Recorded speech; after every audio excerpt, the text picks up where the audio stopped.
filming. My favorite thing is to see a thumbs up from the tech department. Is that Shannon on tech? Thank you, Shannon. You're the best. All right, welcome everyone. I hope you're having a fantastic Sunday of London MCM and people aren't too hungover from whatever festivities went on last night. I know I'm fine. Looking at the front row there. I'm Tabby, this is Mariam, and we are going to talk to you guys about buying cosplay. A quick show of hands, how many people in this room have bought a cosplay? Ever, just in general, yeah. Looking at the Demon Slayer guys like, yeah, that's us. Right, hopefully this panel will be useful to you guys, otherwise I don't know why we wrote it. Yeah, let's go. Do you want to click? Yeah, so a quick thing on what we're going to be covering in this panel. We did just click, and you had to click down, okay. What we will be covering is we'll be covering where to buy cosplay. We'll be covering tips and tricks on how to buy them and to be smart about where you're buying them from.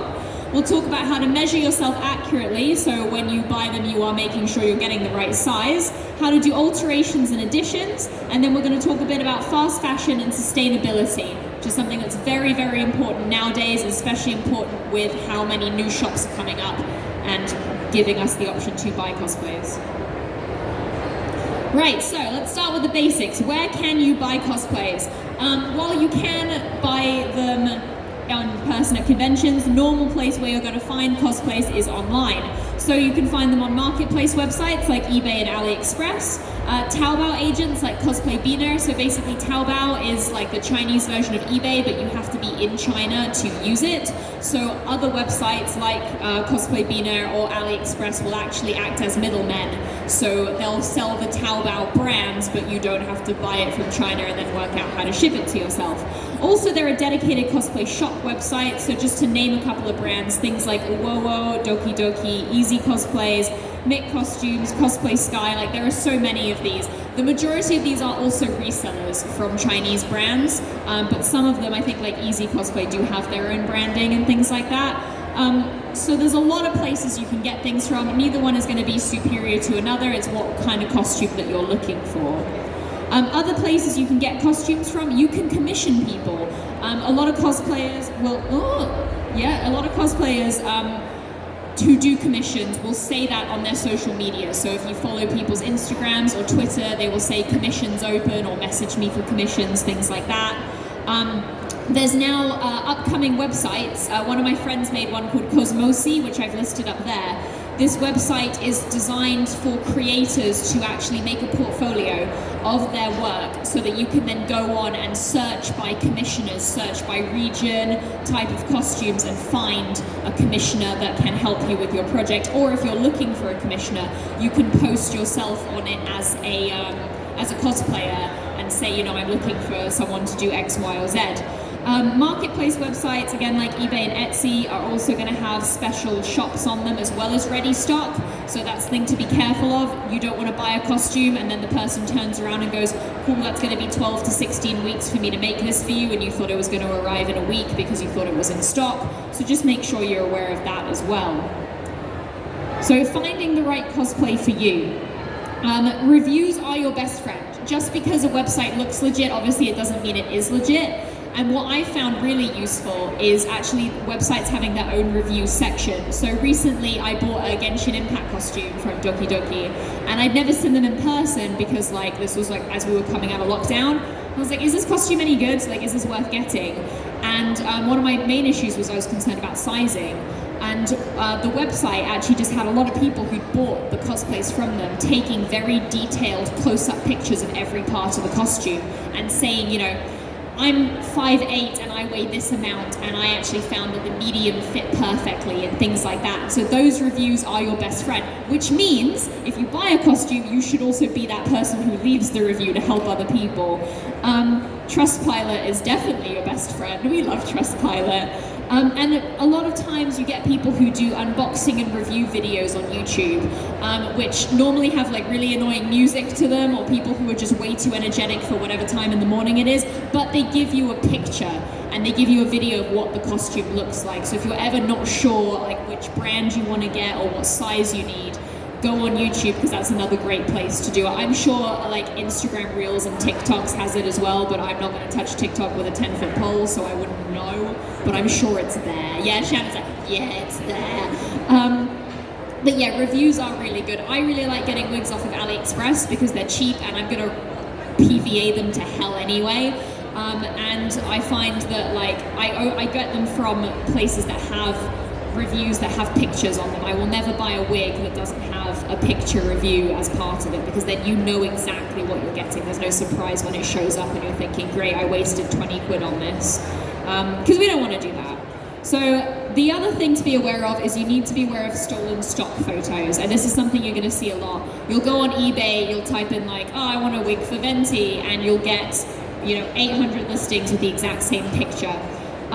Oftentimes there'll be like a tiny little watermark in the corner that will give you the actual shop name. So I had this, there's a really great Taobao shop for wigs called Don't Sleep, which is a weird name for a shop, but I'm not going to question it.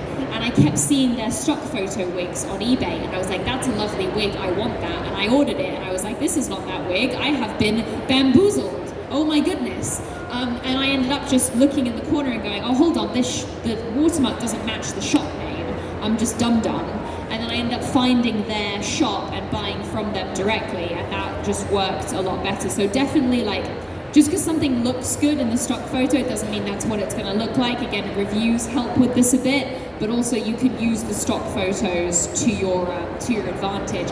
But you have to be careful, because sometimes if a stock photo has a different name on it, it might be that you're dealing with a reseller. So you are going to get what the picture shows, whether it be costume or whether it be wig, but you need to be aware that sometimes like people are just going to have stock from different brands. So Doki Doki is one of these. People get mad between the different like rarities of Doki Doki, but what they've done is they basically said everything from this brand is one rarity, everything from this brand is another rarity. So now people are actually listing their costumes by rarity rather than by brand rather than by the Doki Doki rarities. It's a bit of research and it's a bit more hassle, but if you're spending money to get a costume, you want to get something that's what you want, right? And that's really the key thing here. Another great way to find the costume that you want is to find other people who have that costume. Seeing it in person is fantastic, and I think at the end of the day, conventions are quite a social space. If you see someone wearing a costume that you're quite interested in, I would happily go up to someone and say, look, I love your costume, I want to do that character, where did you get it from? How was the shipping? What did you find worked? What did you find didn't work? Obviously, there are going to be people who are jerks about it, who are like, no, I refuse to tell you where my wig is from because I'm so special and unique. Those people suck, and it's horrible that they are going to do that, but I think like 95% of the community is not going to do that to you. So definitely, if you see someone wearing something, you're like, oh, actually, I think that would work for me. Definitely feel, I just shoved the microphone into my face. Definitely feel that you can go and talk to those people. And I added the Spider-Man meme because we're all about sharing knowledge and things like that. I know whenever I see anyone in the same costume as me, I'm immediately like, how did you do your wig? What shoes are you using? What are your accessories like? Maybe people don't like me for it, but it's sharing, right? That's the thing about cosplays. It's a creative community where we're constantly learning, coming up with new ideas and sharing those ideas, whether it be on social media or at conventions. And again, approaching people on social media, if you see someone who's got the costume you like, you will get a couple of jerks, but the majority of experiences are going to be positive, so definitely don't let that hold you back. So some tips for buying. The key thing, literally the key thing, is you have to measure yourself properly. You as an individual cannot measure yourself properly without someone else helping. It's not possible, and if you can do it, you're probably like double jointed or just extremely flexible. You need to get a friend, a family member, your dog, someone to measure you, because otherwise you're not going to have the right measurements. And you need to measure everywhere. Measure more than you think you need. That's really, really key. And the other thing to remember is that you have to measure yourself every time you buy a new cosplay, because you might not notice that your body has changed because you see it every day. but it doesn't mean the measurements are going to be the same. In fact, they're probably not going to be the same, because every single human being goes through seasonal weight change. Like that's the point of your body going, oh, it's winter, keep all the fat. Oh, it's summer, get rid of it, right? So you have to be aware of that. And also, it's just good practice to make sure you're keeping up like with your measurements as well, so that you know if you have to alter a cosplay that you bought, because there's nothing, it sucks going to a convention, putting a costume on the morning of, and then going, oh, I need like 8 safety pins now because I didn't measure myself recently.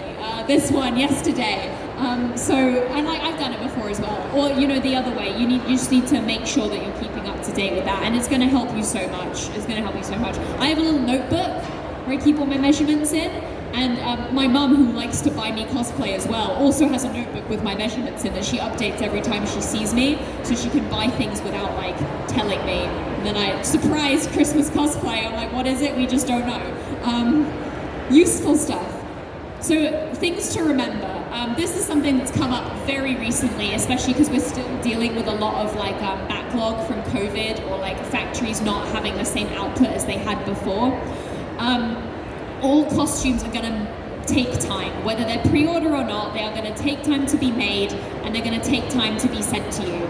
So think about the convention you're actually buying your costume for. If you're sitting there going, it's the beginning of May, I want to be a Demon Slayer character to May Comic Con, maybe you need to buy something secondhand off of like Facebook Marketplace rather than trying to buy something from China, because it might not arrive in time.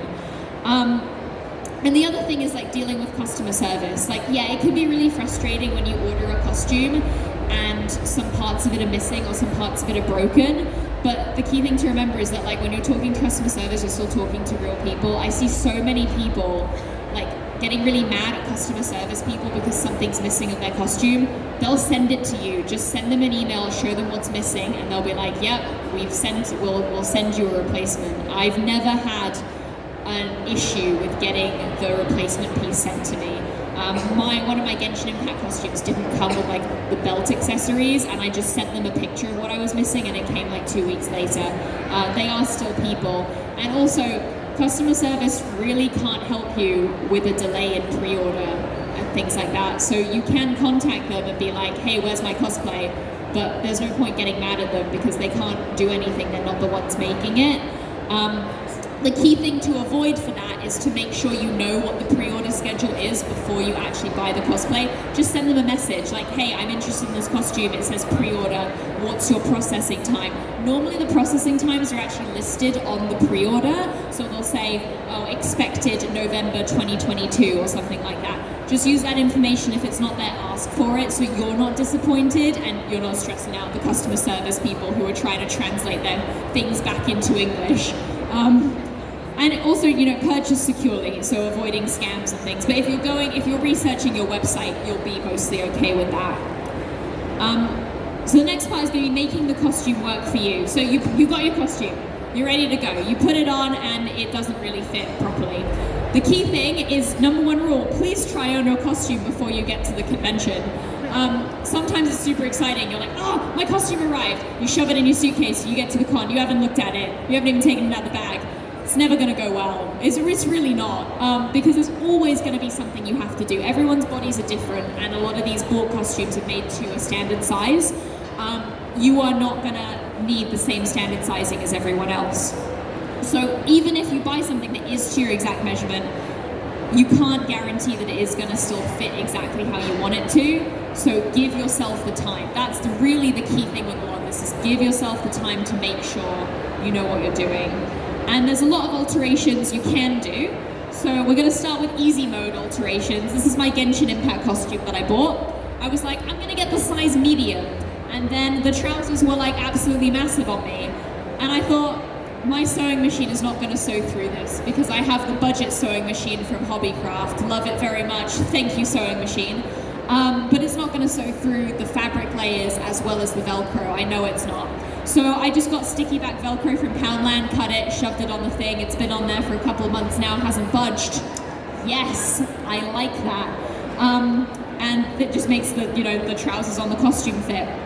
And safety pins are also great. If you're sitting here like, bro, I'm buying costumes because I don't know how to sew, you don't need to sew. Safety pins will sort you out right away. Brass safety pins, the really tiny ones, they're really good for securing bandages in place. Obviously, if you're securing clothing, you're going to need, the big chunky boys. But that's really all you need. You don't need to go technical to do your alterations. You just need to put the costume on and get your mate to shove a few safety pins on it in a way that you can then take it off, put it back on, and you know it's going to fit the way it is. So that's what I do anyway.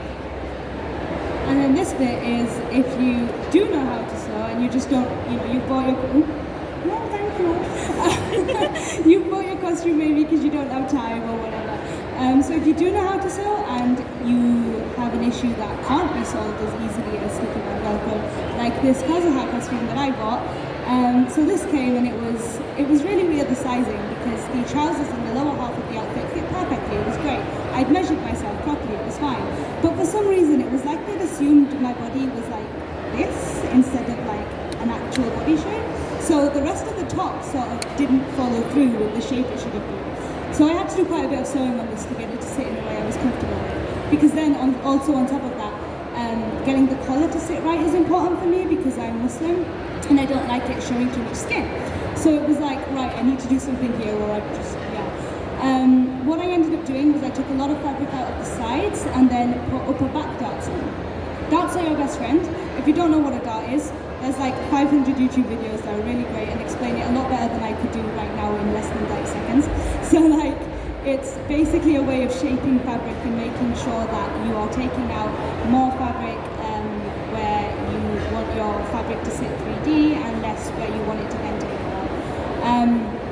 But they are your best friend. They give the shape of your body the way you want it to look on your clothing. You can also do it easier, like I did with the sides, where you just use a piece of clothing you already have, you stick it on top of the clothing that doesn't fit, you draw around it and you sew. So it doesn't have to be super hard, and you can make things look a lot better quite easily if you want as well. What else have I got here on here? Yeah, patterning from your clothes I think is the most important takeaway, because it doesn't have to be super hard is the point. The next part of this was just, you can replace parts as well. So one of the things on this costume about the fit that I really didn't like was, if you see the belt near the hips on that brown cape was actually elastic, which was just really weird because it was just like elastic just under my stomach and it just sat really weirdly.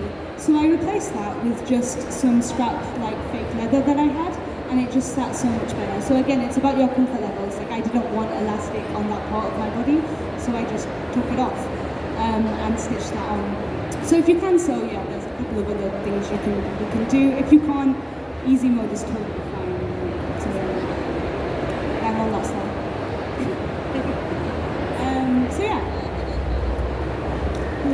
Right, so there we go, right. One of the things that we need to really get across with this panel is that standard sizing sucks. Like, who here has ever been like, yes, I am the standard size, hanging out at Primani, yes, it's this white man. Thanks for being our example here. I think the majority of us can happily sit there and go that standard sizing has never worked for most of us. No one fits into it, and it's super harmful, especially to trans and plus size cosplayers. But there are ways to deal with this, and that is you can buy a cosplay and then talk to people who do alterations and commissions to help you fix it. So this first picture here, one of my friends bought a Eula cosplay from Genshin Impact that mostly fit, but the underarms were way too tight. So I got her to send it to me, and all we did was unstitch the armpits, slap some 4-way white stretch, which was as close to the fabric as we could get, sew that in, and now you've got movement under your arms. The same thing with the belt there. The belt was this too small. I think this was like the largest size that she could get.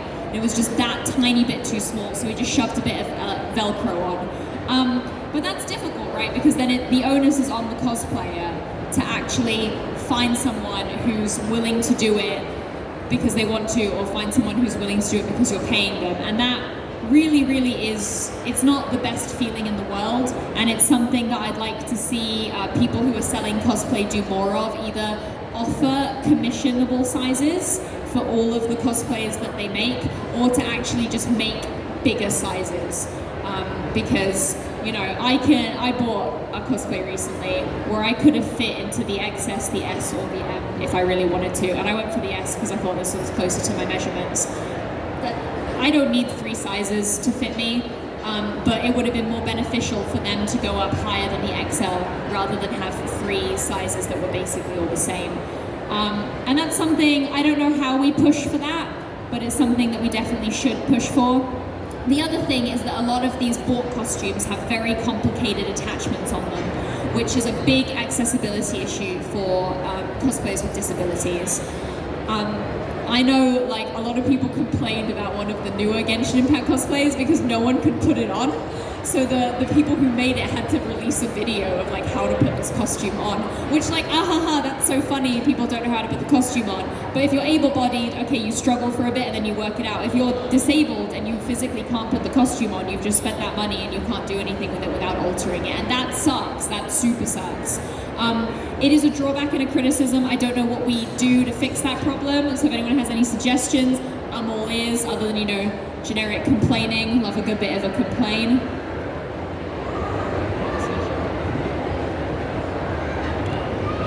Yeah, also a lot of these costumes don't really consider comfort levels, like I was just talking about the Kazuha one. In his design, actually, you can't see anything up here.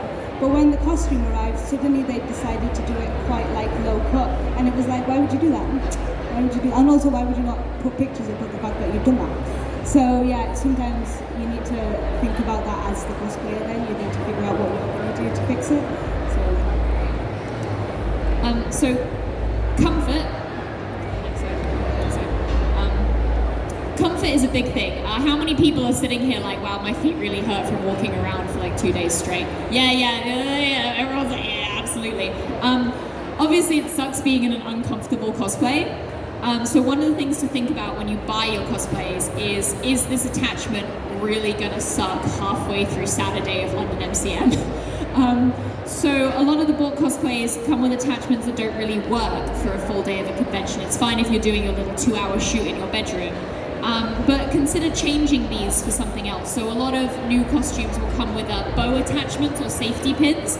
These are really easy to change out for things like Velcro, poppers, hooks, buttons, magnets, etc. Obviously, if you can't sew, you can literally glue Velcro and magnets on and call it a day. I love magnets. I put magnets on everything. If you can sew a bit, obviously hand sewing poppers, hooks, and buttons on is fairly simple, and you're just going to be a lot happier with your life because safety pins do pop, bows are going to need to be retied, and they're never going to sit properly after the first time you tie them anyway. Whereas these attachments are simply clip on and you're done. So definitely worth thinking about why you bought the costume, how much moving around you're going to be doing in it, and what you need to replace. And also for things that tie, so things like bows, a lot of the bought costumes will actually just come with a tied bow and expect you to miraculously keep it tied for the entire day, which, like, I don't know if anyone here's managed it. I have not managed to ever keep a bow tied. Just sew it, grab a needle and thread and literally just sew that shut, and you never have to think about that bow ever again. And if it's being used as a close mechanism for closing fabrics together, just change that. You will thank us. You will, you really will. There's nothing worse than trying to go to the bathroom in a cosplay and then you're sitting there for like 20 minutes after, like, oh, hold on, let me do my bows up. Just Velcro that and you are good to go. This is from personal experience, I promise. The other thing about making cosplay work for you is if there's a part of the cosplay that you don't like, you don't have to wear it because no one cares about canon. It doesn't matter. Nothing matters. I see a lot of people like, oh, I hate this headpiece on this cosplay, but I have to wear it because it's part of the character. No, you don't. You don't have to wear anything that you don't want to. You will be recognizable as the character if you have remotely the same color wig and remotely the same color clothing on. But the other thing about this is that have fun adding parts to a cosplay. Just because you bought a cosplay doesn't mean you have to keep it exactly as it is, right? if there's a part that you're like, no, I want to redo this, feel free to do it. So I had these leather braces for one of my cosplays, and it was so uncomfortable, and it didn't fit my arm properly. Like, it kept sliding down because I got little noodle arms. And I just thought, I'm just going to remake this. So half an hour later, a couple pieces of foam and a lot more paint on my hand than on the actual gauntlet, and we ended up with one that fit me. It doesn't have to be like a big deal to do alterations, to do additions, but if it's going to make you happy, right, if it's going to make you want to enjoy yourself in that costume more, absolutely, you should do these things. I redid the armor on one of my Genshin cosplays because it was all made out of leather, which was fine, but it was backed with foam. And like, if you guys have ever had foam like really close to your body, it's like sweat central. You're just like, oh, delicious. And I was like, this is not comfortable. So I thought, I really want to do another 3D printing project. I don't have anything currently in the works. Why don't I 3D print these pieces? I get something out of it because I've worked on a skill that I really wanted to practice. And also, I am not living in Sweat Central anymore if it decides to be warm in England. Win-win situation, happy days.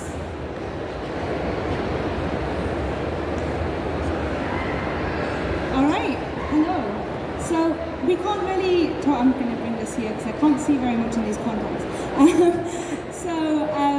Yeah, we can't really talk about this kind of thing without the obvious fast fashion caveats. So first off, what is fast fashion?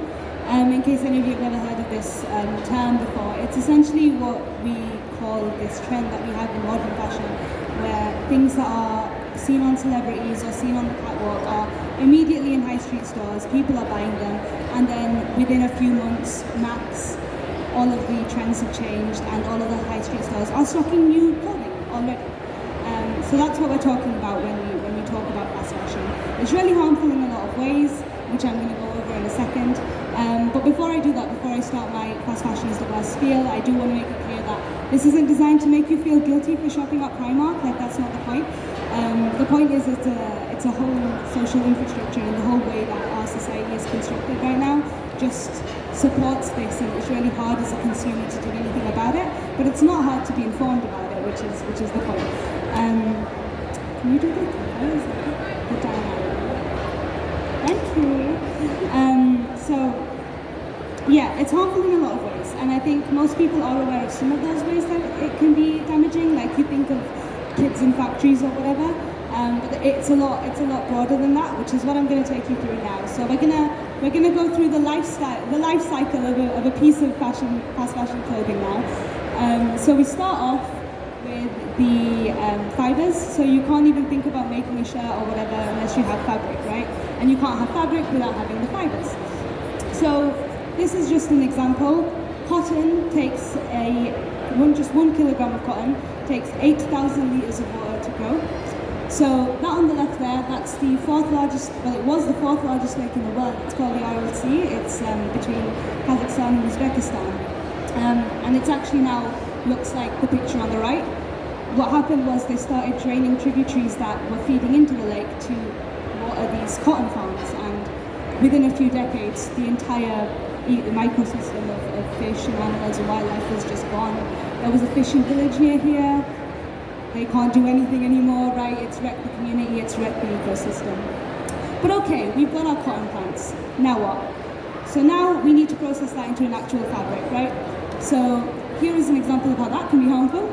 So this is the case study of the viscose factory in India, near the Chambal River. So this river now runs black with like streaks of red, and it stinks of rotting radishes because of all of the pollutants from the factory. The people can't use the water anymore. There is a rise in like birth defects and cancer in their community as well, because of this factory that obviously they had no say in. Also, the Chambal River is a tributary to the sacred river Ganges. I don't know if any of you know much about Hinduism, but it's a pretty important river that now has streaks of black and red and stinks of rotting radishes. So that's great. But we've got our viscose fabric. What next? So I think this is the stage that people know a little bit more about. This is about actually producing the garments and factory workers. So just a single case study of how this can be harmful. In Bangladesh, this was the Rana Plaza disaster. So what happened was they had a building built for like banks and shops and stuff that they added 4 floors to for factory work and for machinery. Of course, the original building wasn't planned for that kind of equipment, so it wasn't actually capable of handling the heavy machinery and all the vibrations and stuff. The workers and everyone started noticing cracks in the walls. The local television studio went in and filmed it. The place was evacuated immediately, but then the owner of the building came back and was like, "No, it's fine, it's safe, you should all come back to work." The people who worked there were told they would lose a month of pay if they would withhold a month's wages if they didn't come in. So obviously they were like, well, we can't afford that. They went back in, and the very next morning, in the morning rush, it all just collapsed. So I think it was over 1,000 people lost their lives and 2,500 were injured. So it was really bad. It was really bad. So okay, now what? Because we've drained the Aral Sea, we've polluted the River Ganges, and the Rana Plaza disaster has happened. What then? We just chuck it away. We get those clothes and we just chuck them into landfill. So this is why we hate fast fashion, guys. So that's what happens. In the UK alone, it's what? How many tons? 300,000 tons of clothing ends up in landfill every single year. And again, this isn't to guilt you guys. This is just the reality of the state of the industry at the minute. This is just what it is. So when these clothes end up in landfill, the organic ones will break down. But because the landfill is such a highly pressurized and wet environment, you end up with a lot of greenhouse gas. And then obviously the inorganic ones take a lot longer to break down, and when they do, you're getting a lot of harmful chemicals leaching into the surrounding areas, microplastics in the water which can't be filtered out, and then we're drinking that again. So yeah, it's all pretty bad. Sorry guys. So why am I telling you all of this at a cosplay panel at MCM? I'm telling you it because cosplay has kind of fallen into this trend now. So we've been talking a lot about how to buy cosplay, but I think it's good to be aware of the fact that cosplay does seem to have fallen into this sort of fast fashion trend where you're getting pictures, you're getting websites like this, which they look like Shane or something, right? I don't know how to pronounce that website name, but it looks like something like that, ASOS or whatever. You've got this season's cosplay on your front page, and it doesn't sit right. Because cosplay used to be this very niche hobby, you couldn't really buy anything, and then a lot of this sort of negative consequence was sort of taken out because people were spending a lot of time on their costumes, making it themselves, and then they knew how to mend it. It wasn't going to get thrown away as easily, they were going to wear it more, and that just doesn't seem to be as much the case anymore. The culture seems to be shifting closer to sort of standard fashion culture on social media, which is stuff like these TikTok hauls. I don't know, I'm not on TikTok, but I've seen them around where people will just buy tons and tons of clothing from the fast fashion website. Yeah, I see someone nodding. Will buy tons of these clothes for just a single video. They'll wear them all in like a minute period, and then that's it. That's why they bought all of those clothes. But that kind of culture is what exists around fashion outside of cosplay and social media, and it feels like that's where cosplay is going, which is obviously not great. So yeah, like I say, I think social media has played quite a big part in this. Everyone you see on your Instagram will look like they're wearing something new to every con, right? And they'll look like they're immediately cosplaying the new thing. So this picture, I literally just looked at the cosplay hashtag on Instagram and scrolled and did a screenshot. Like that's all I did. And already there's like JJK and recent people from Become a Hero, and all stuff that's been out in the last sort of year and a half. Which, considering a lot of these fast fashion sites for cosplay take a good amount of time for processing, that is actually really fast, a lot of that. So yeah, it does feel that way. But I think we need to remember that social media isn't really representing the community around you, right? It's got its own algorithm, and it's trying to show you things that it thinks you want to see, because it wants you to stay on the platform, right? So this is just like a quick. So I won't talk too much like I understand all of the algorithm. Like that's not the point. The algorithms that these social media sites use aren't widely advertised, obviously, because it's their competitors would steal their process, which would be bad for them.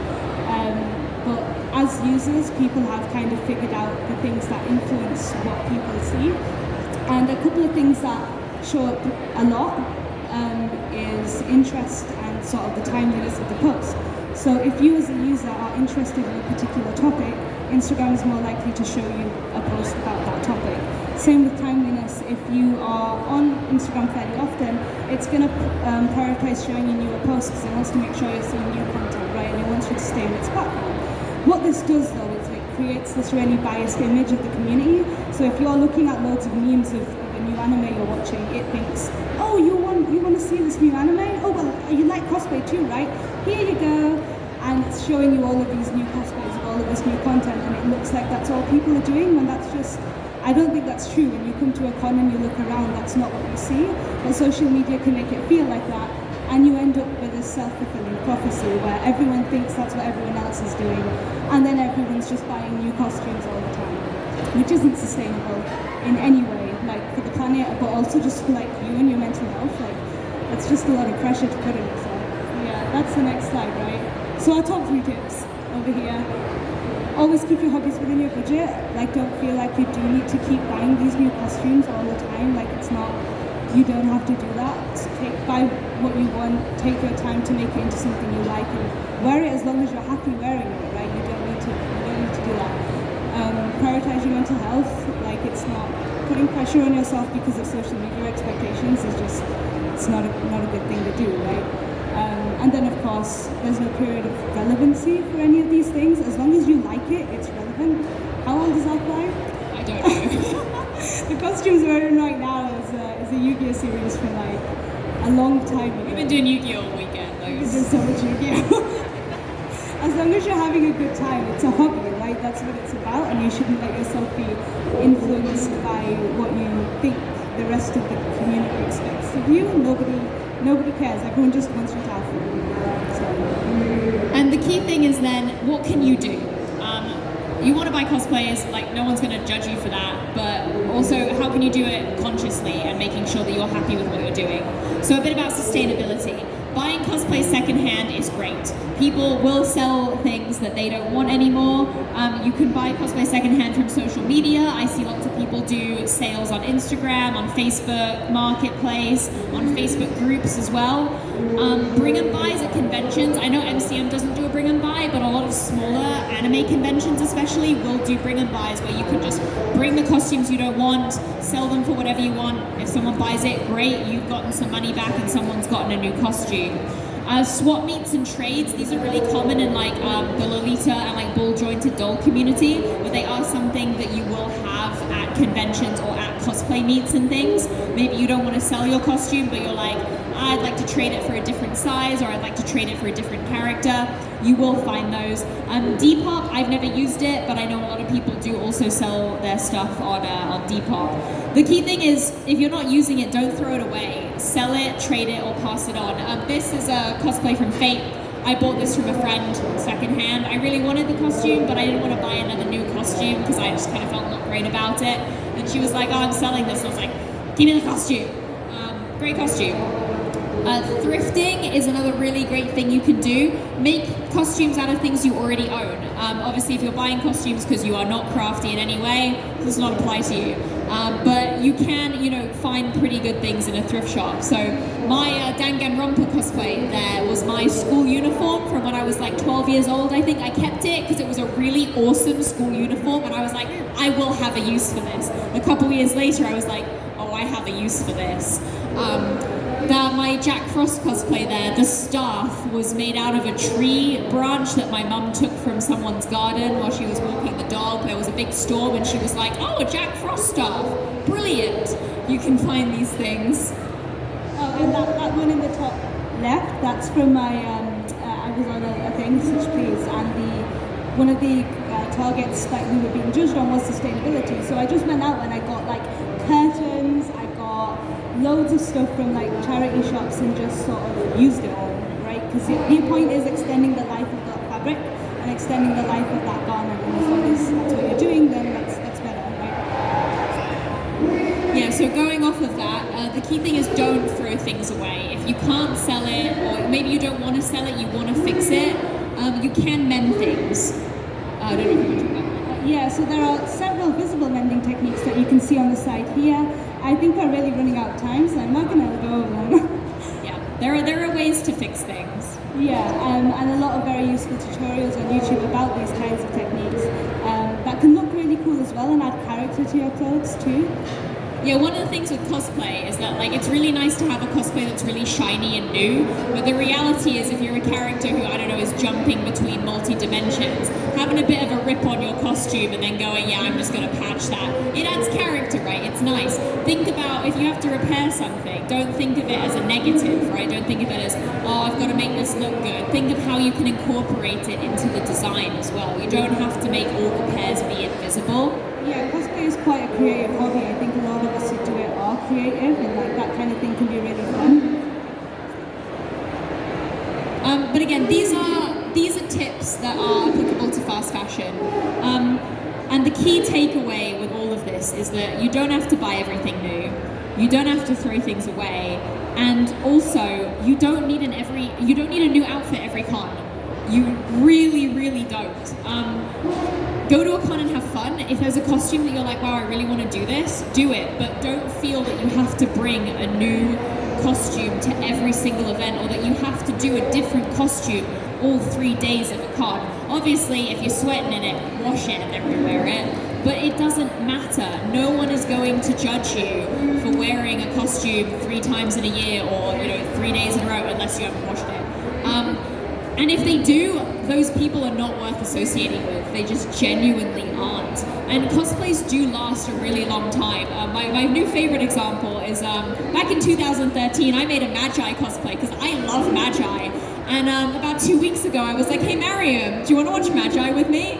So I like binged all of Magi, and I'm now making a Magi costume. And so I already have my one from 2013. Like, yes, some of the sewing does need a bit of redoing because it is, it is a time. From 2013. Yeah, it is from 2013, but the fabric is fine. The costume itself is fine. I'm going to stick it on and we're going to have a great time with it. And that's really the key thing, is that these things have a very long lifespan because you're not wearing them every day. As long as you have the storage space, it is worth keeping stuff. You could always bring back costumes. Again, there is no period of relevancy for whatever you are doing. No one cares.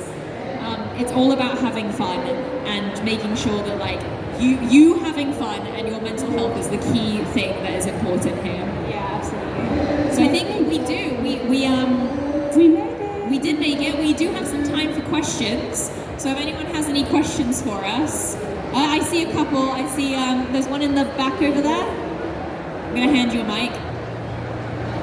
Yeah, useful. Simon. Sorry, where was the question? Simon. Okay, we'll get to it. That is my name. I believe you're wearing it out.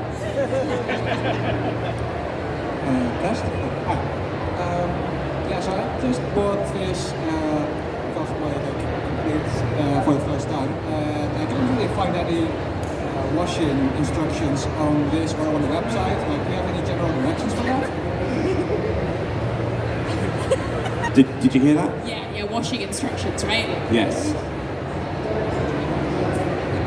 Yeah, I mean, the thing that's coming to mind for both of us immediately is dry cleaning because it's the safest, but also like hand washing is normally okay with most of it. Yes. Sorry. No, I just had a mind blank and then I was like, wait a second, I'm a conservator. I know how to deal with washing things. Yeah, if you're not sure, always take it to a dry cleaner. Obviously that is it's money. So if you are not someone who can afford dealing with a dry cleaner, the thing is so warm water the hotter the water, the more shrinkage can happen or the more dye loss can happen. So if you can't take it to somewhere to be cleaned dry, you want to start with cold water and hand washing and just very gently agitating whatever you're washing it in. And if that's fine and you think actually it needs a more clean, you could try again with warm water and then try again with hot water. But if you're not sure, if you're like, I don't want to put this in a machine because that's going to go badly, just hand wash it. You can buy like a specific hand washing liquid and you're fine. People who buy vintage clothing and wear it are a really good source for getting very gentle washing products because obviously they want to rewear their vintage clothing a lot. So there's a lot of blogs online from people who buy and wear vintage stuff that may be helpful if you're dealing with something particularly fragile. But yeah, I would hand wash everything. I mean, I hand wash the stuff I make myself because I don't really trust my stitches. So like... Confidence, I like that. We have a question over here, I think. Yeah, coming round to you. If I give you the mic for a question, hold it right up to your mouth so they can hear you. Hello, I am what can I say about way bigger than normal. My measures are bigger, and I want to know where can I buy big costumes, because the online and AliExpress, even the largest size doesn't fit. Right, absolutely. So AliExpress, eBay, and a number of other websites, I believe Easy Cosplay has it for some of their options, do custom sizing. So what you normally do is if you go on AliExpress, you'll see that like it'll say S, M, L, XL, so on and so forth, or custom size. And if you see that option, you can click on that, send them your measurements, and they will custom make the order to you. It normally is a bit more expensive, which sucks. Why should you have to pay more? Simply because you need a specific size. That's not fair. But they will do that option. For websites like Easy Cosplay, they'll only do it for some of their costumes, and I think that's just because of what brands they get them from. But I have bought a number of custom-sized costumes off of eBay and AliExpress, because even though it's from those marketplace websites, it's still coming from the makers themselves. And if you see a costume that you really like, and you're not sure, like you don't see the custom sizing order, send them a message, because a lot of these people do custom sizes. It's just that they're not always listed because of how the websites work. But yeah, there are very few websites that offer proper large sizes. Ironically, Uwowo Cosplay is actually one of the best. Other than their Fate Made outfits, in which I needed an XL, the majority of their costumes, they go XL, 2XL, and I think one above that are actually fairly decent. But honestly, just custom size it, because that's a lot less stress. Just in general, I mean, I always do custom size orders if I buy anything, other than like the most recent thing I bought, because I don't want to deal with it. But yeah, that would be my best bet for you. I hope that helps. I think we have time for just one more. We've got one here. As far as sort of as far as accessories go, what would be your advice on sort of getting those sorted? Like, for instance, I do this, and as far as like 5 or Arcade Guide goes, I think it was between 2013 and 2016. Thank you. Yeah, I can't remember dates.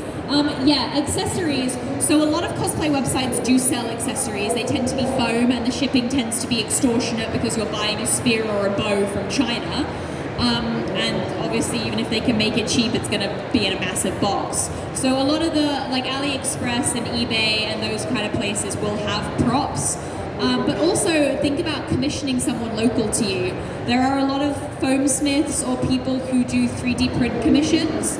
If you can find someone who will make you a 3D printed prop but can't make the file, you can buy the file. A lot of places like Etsy, Thingiverse, Cults 3D, they'll have the files for sale. And that's honestly your best bet. But props are expensive to get them bought anywhere, because you're either paying for a cheap prop that's then like triple in shipping, or you're paying a commissioner a lot of time and effort to make. No one's really broken into like the cheap prop market yet, which maybe is a good thing because it wouldn't be very sustainable. But yeah, props are a difficult topic. I would urge people to just commission them locally, and then just get the exact prop you want in a way that you know it's going to be good, and then you're solved. But yeah, there's no easy option. Even making it yourself is horrible. Positive answers there, I like it. Thank you. That's about all we have time for, I'm afraid, with our wonderful, incredibly knowledgeable panelists here. So do please put your hands together for Mariam and Tabby. They are both incredibly active on the social medias. One is The Spark of Revolution, the other is Serial's Cosplay. Sarah Sale. That would be easier, and I wouldn't look like a muppet right now, would I? Love you too. Honestly, some panelists we get on this stage, once they're on, we can never get rid of them. But yes, I do recommend following them both on social media, both very informative, both very entertaining at times. In about 10 minutes, we are doing our casual cosplay events. It is the